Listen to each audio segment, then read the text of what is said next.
Your trusted source for news in western Nebraska and eastern Wyoming. This is KNEB.TV News. Presented by Platte Valley Companies, premier provider of financial services. Hello, I'm Ryan Murphy. This is KNEB.TV News, powered by Platte Valley Companies. Thanks for joining me. In our top story, Scottsbluff County prosecutors are looking to put away a Terrytown man for a prolonged period of time following his latest crime.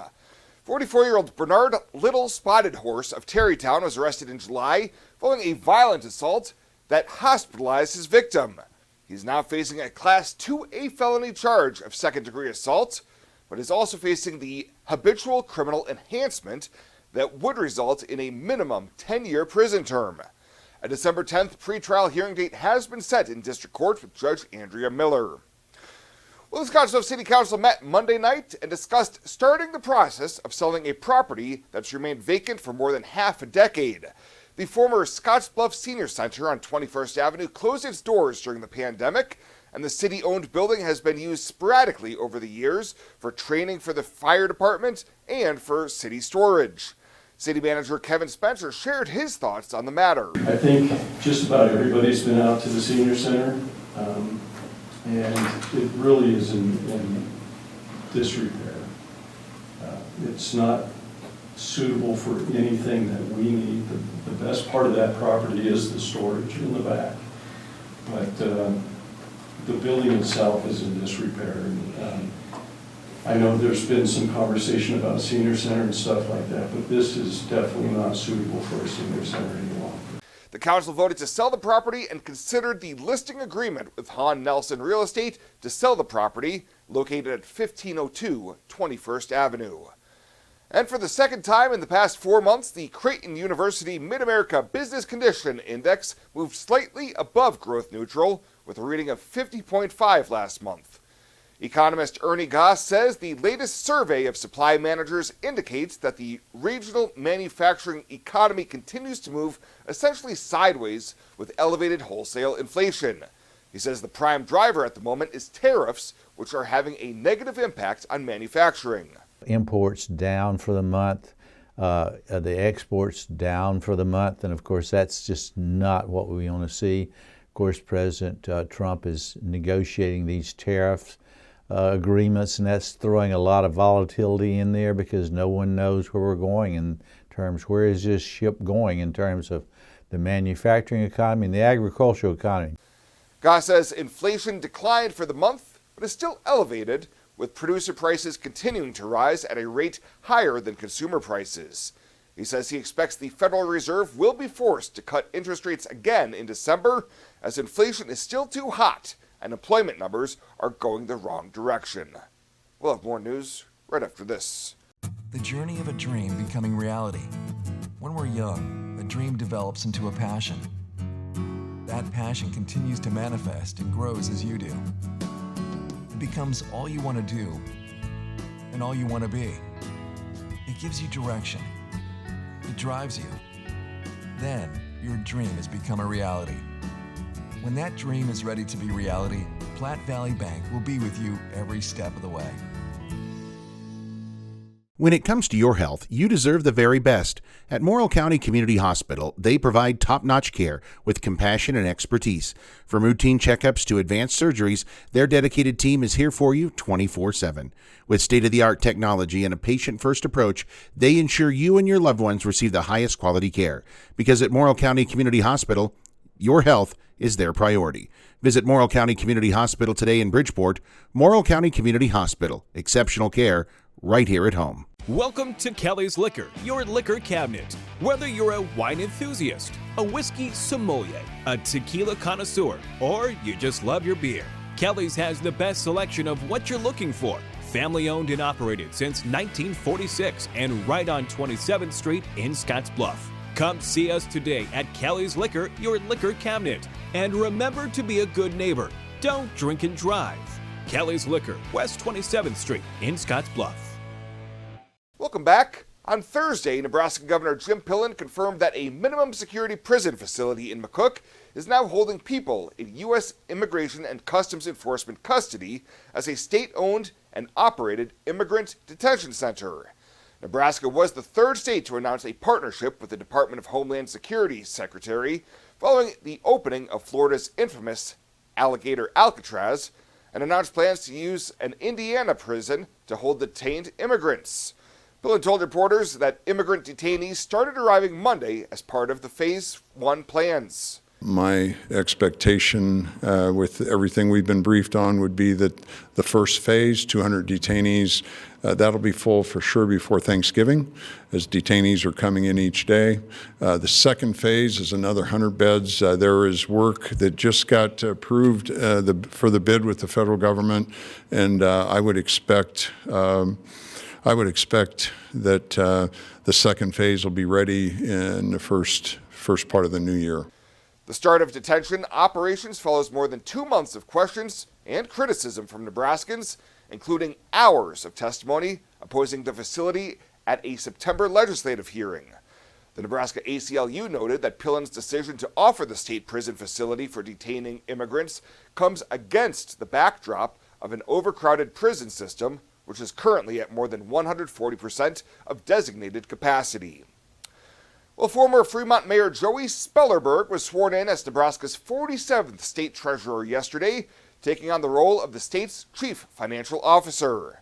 Spellerberg replaced his former treasurer Tom Breese, who stepped down from the post to spend more time with his family. As treasurer, Spellerberg will also serve as trustee of the Nebraska Educational Savings Trust, Nebraska state-sponsored 529 college savings plan, and the Enable Savings Plan, a tax-advantaged savings program for individuals with qualifying disabilities. He will also administer the dispersal of unclaimed property received by the state and will oversee the receipt and dispersal of child support payments. As treasurer, he will serve as a member of the Board of State Canvassers, the Nebraska Investment Council, and the State Record Board. Fly United Airlines, operated by SkyWest with Western Nebraska Regional Airport. United is dedicated to going the extra mile for you with daily flights to and from Denver, along with a commitment to excellent service. Reserve your flight today, and remember, United miles can be earned and redeemed with your flights. While at the airport, stop and enjoy authentic Italian food at Roma Italian Restaurant. Plus, Hertz Thrifty Car Rental is there for your car rental needs. Make life easier, relax, and get on board with Western Nebraska Regional Airport. I imagined retirement in a place where we could enjoy our golden years, where adventure and friendship are the only items on the schedule. The Garden Homes at Northfield gives us the luxury we planned for and peace of mind when it comes to convenience, safety, and comfort. We never have to stop and think about the day-to-day upkeep. We love to explore abroad, but most importantly in our backyard. So much to do, so much to see. Here at Northfield, we get the protection of life care, incredible tax benefits, and secured rates for aging services. It's peaceful, knowing that if our needs change, we'll be taken care of. And most importantly, that our kids will never have to make any tough decisions. There never seemed to be enough time to do all the things we wanted. Now we get to focus our energy on enjoying what this community has to offer. At the Garden Homes, life is ours again. A place we had dreamed about. A chance to focus on us. Welcome to Cattle Call, an original production of the Nebraska Rural Radio Association. I'm Chad Moyer. Cattle Call is brought to you by Wolf Auto, small town strong. Check out their website, inventory, all the details at wolfauto.com. Joining me on today's program once again, it's Brad Koima from Koima Varlick there at Sioux Center, Iowa. Brad, thanks for taking the time and visiting with us. I don't know if you call it fortunately or unfortunately, probably in this case, unfortunately, we have 2 sessions of cattle trade to talk about. Where we ended last week, and we've already seen some cash trade take place this week. Kind of quickly summarize what took us from last week to this week. Yes. Well, it feels like, thanks for having me on, first of all. It feels like it's night and day. We went home last Friday, I think, feeling somewhat optimistic that cash was going to be better. We saw the standoff in the country, where Packer was trying to buy cattle at $230. Everybody was asking $235. Very few cattle traded. The South did trade a few cattle as high as $237 late in the week last week. Very, very light trade, if any at all, here in the North. So we came in this week hoping that, okay, we got the Packer, used up some inventory. We're going to have some leverage. We're going to get them to, bid up here for the cattle. Unfortunately, the futures collapsed. And that changes psychology. That influences, if you're a hedger, you'll take less money because of the basis. And so, yeah, 232 in the South, 5 lower, and not a lot of trade that way, but some 7,000 or so in Kansas. Trade yesterday here, maybe a little bit of 28, 27, and as bad as 25, 225, which is significantly lower than last week, and largely influenced, Chad, by a steep sell-off in both the feeders and the fans. Yeah. Could you talk about that, especially what we've seen this week? Because I have noticed the numbers that came out on the dress trade. You've got, I think it was another 18,000 or so here in Nebraska supposedly traded, and like amount in Iowa. But I noticed it was a very wide range on a dressed basis. Is that common for this type of market move, or is there something at play here that might have influenced that a little bit? I'm guessing that probably it's a good question, and it is unusual. I think that the main reason probably, Chad, was timing. Yesterday morning, for instance, early for a little while, the bids looked like they were going to be steady-ish, 230 to 231, and then the board collapsed, and all of a sudden it's either I got no bid or I'll try to steal them for this. 362 went to 360, went to 355. So my guess is that it probably was timing, and the later the day wore on, the worse the bids got as the Packers, used his opportunity to scare. I don't know if that's the right word, but he is able to buy cattle lower because of the panic created by the weaker futures market. Sure. All right. Well, let's kind of go down that road too, and talk a little bit about the dynamics. Where cash cattle sit for the producer, for the farmer feeder, but also on the packer side, because there's quite a long time this year where at least the numbers that were kind of common in the business said packers were losing a fair amount of money. Is that still the case, or have things flipped there a little bit, Brad? I think you bring up a great point, Chad, and one that maybe stands developing on just a little bit. That's exactly what happened. We changed that a lot here just in the last couple of weeks. So Trump's announcement has made it so that the packer can make some money. How about that? By the way, box beef is actually higher now today, this morning, than it was when this stuff started. With this, we think beef's a little too high, and we got to help the consumer out by bringing it down. Boxes are higher than when this thing started. Okay, everybody hear that? I think the market's more like a pie. For a long time, it was somebody that's a producer. We hope we get a little slice of that pie, right? The packer gets a chunk of it, the wholesaler gets a chunk of it, the retailer gets a chunk of it, that pie. And for the most part, the producer, the cow-calf guy, sometimes we don't even get a piece of that pie. Sometimes we're adding to it, because I've had plenty of times where I've fed cattle that lost money. Okay, all of a sudden, this dynamic changed for quite a while, and we were getting our turn. We, meaning where it's a cow-calf guy or the feeder, the guy that owned the cattle, the guy that's assumed all the risk. And we were getting a nice big chunk of the pie. Who's kidding who?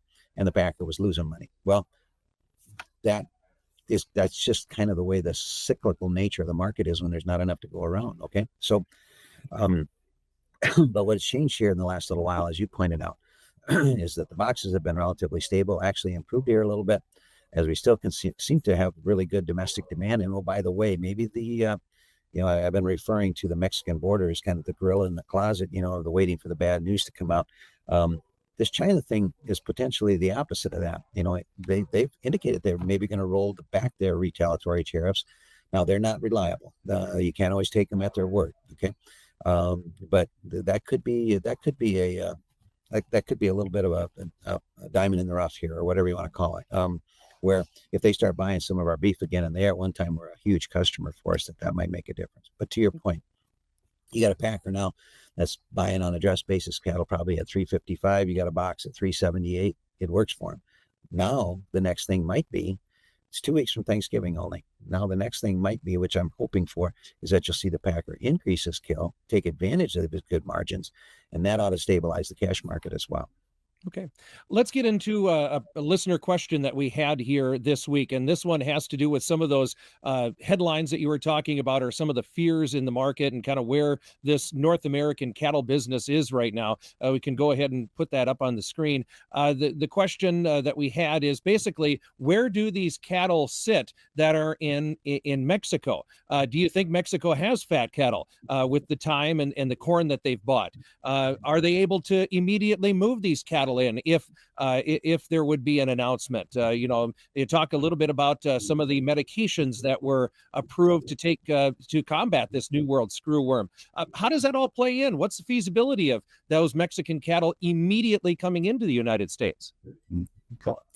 It's an insightful question. It's one that I've batted around a little bit. It's funny, commodity broker, what the market trades is what you finally have to dig into. I find myself feeling like I know more about the treatment of screwworm and the movement of screwworm than I ever cared to know. So yeah, I've tried. I'm not a veterinarian. I'm not a scientist. I'm not just a dumb commodity broker, right? Farmer. However, I have talked to a number of people that are in the business of exporting cattle and what protocol is necessary to safely do that.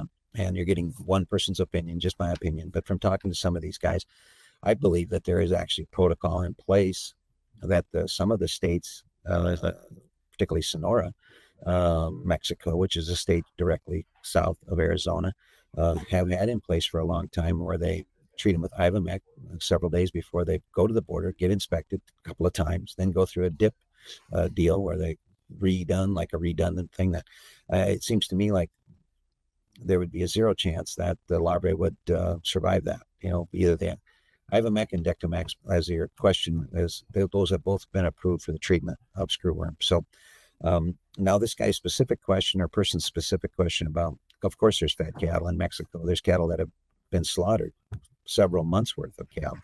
Do I think that beef is getting to the United States? Yes, in the form of boxes, etc. Now, if the border would open, I think the guy's question is, if the border would open like soon, would you get a bunch of big fat cattle?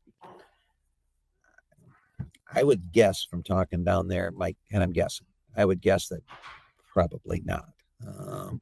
My guess is that, those cattle have found a home. They've been in this feedlot for a long time. Typically, that wouldn't be the kind of thing that you'd want to transfer anyway. That would be more likely that you'd see it mostly this 5, 6, 7 week steer. Typically, the old days, it was always this 5 weight cattle, Chad, the 5, even the 4 weight calves. But that may have changed. But I'm going to have to do a little digging on that, because that would be if you had a packing house in Texas, that would be a little intriguing. That would be a way to fund that, because I know yes, there's cattle that we sold last week that are going exported from Northwest Iowa to Texas to die this week, and they're paying the freight. So I mean, it's the supply of cattle in that area is extremely tight. So yeah, desperate times calls for weird measures, I guess. Well, yeah, it's one of those weird times where the farmer isn't paying the freight both ways, huh? I've never seen anything like it. And one thing people are going to not like this statement, but so we're sharply lower again as we're doing this program, and maybe by the time it airs, the market will have turned. That's as volatile as it is. Okay. But this is what you're not going to like. I think the market probably got too high. Okay. That's what futures market do. That's what it does. Lumber at 1,700 was probably too high, right? Orange juice at 460. Okay. The corn at $8. Sorry.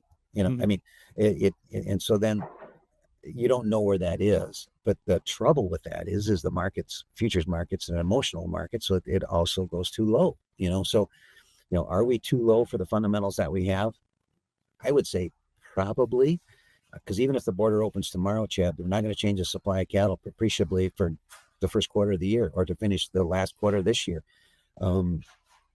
Does Brazil tariffs roll back? Does that mean there's going to be more grinding meat come in? Might cheapen hamburger up a little bit at the retail counter? Yeah, it should. Does that affect what live cattle are worth, though? It seems to me those are two different things. So I wonder if we aren't in that, okay, now we're getting a little crazy down here. I hope by the time we do this next week, we can look back and say, okay, it looks like we've stabilized now. But I think it's going to have to start with the cash market stabilizing, and that might have to be with a packer that's willing to kill a few more and pay a little bit more. Sure. All right. Getting close to the end of our program here for this week, I guess, what are the, like we say, we've had kind of a trade here in the north. We're kind of waiting on the south. I guess, what are the keys for you? What are we going to be kind of watching as it relates to our risk management plan here over the next few weeks? I wish they would just give us the news. Give us the news. Tell us that you're going to take the 50% tariff off of Brazil. Fine. It's in the market. Everybody seems to know that that's going to happen. Okay, let's get it out of the way so that these headline algorithms can deal with it and get it into thing. As far as the Mexican border is, why not give us a day and say, okay, you know what? Depending something changing, we're going to open a January 1. Cold weather along with Dectomex and ivermectin are the two things that stop the larvae. Okay, so I don't know. I would enough innuendo, enough threats, and let's just get back to the news here. I think so. I would love that, but in the meanwhile, you and I've been preaching to be careful up here since you and I started this thing, Chad. So I hope that some have listened. And now we're at a spot in the market where now it's like, okay, now put the clutch in, pump the brakes. I don't think you got to go press the sell side down here after this big up a break. So. All right. Well, we'll continue to watch these storylines and others. We'll be back with another Cattle Call program next week. In the meantime, if folks want to reach out, Brad, how can they do that? The website's kkbtrading.com, but we'd rather have you call 712-722-0023. Always good to have you on the program. Thank you so much, Brad Koima and Varlick there at Sioux Center, Iowa. And if you have a question that you'd like Brad and I to talk about, be sure and put that in the comments while you're down there. Click that subscribe button, the notification button, and that'll let you know when the next Cattle Call program comes up. We do this every week. Great conversation with Brad once again here this week. Thanks for joining us on today's Cattle Call, again, an original production of the Nebraska Rural Radio Association, brought to you by Wolf Auto. Keep your cash and spend ours. Our Black Friday sale is back. Get 20% off our clean replacement windows and ensemble entry doors with no money down, no interest, and no payments for 18 months. You pay nothing until 2027. Plus, enjoy a Visa gift card for up to $2,000 as our gift to you. Hurry! This Black Friday event is only here till December 13th. Call today or visit rbawyoming.com to book your free estimate.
Let's take a peek at your weekend community calendar, brought to you by Riverstone Bank.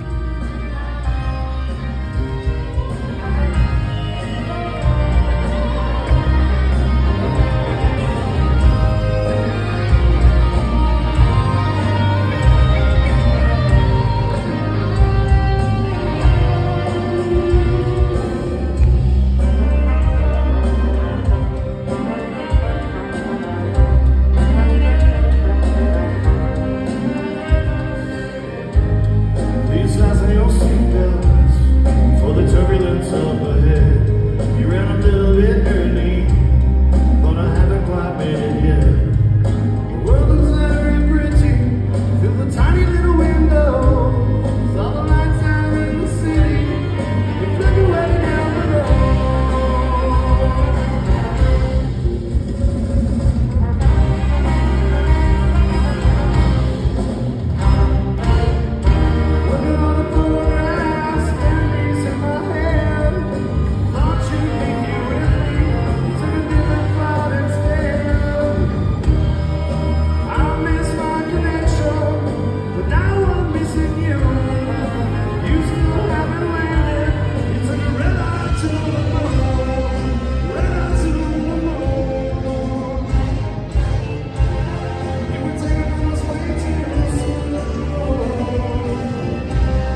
The community calendar is brought to you by Riverstone Bank.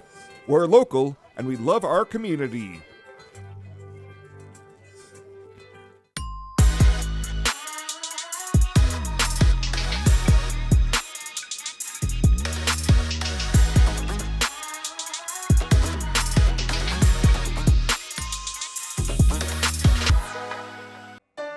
You deserve to have a building that will last for generations.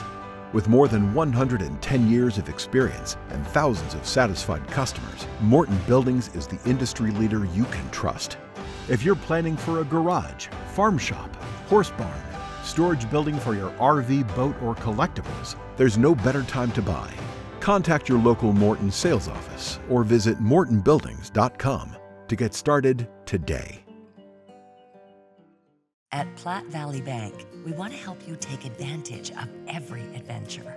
We know you have plans, goals, and dreams. Let us help you with them. Whether you are just starting the business you have always imagined or looking to grow your existing one, we have a business loan to fit your needs. Stop in and see us at Platte Valley Bank and let us help make your dreams a reality. You belong here.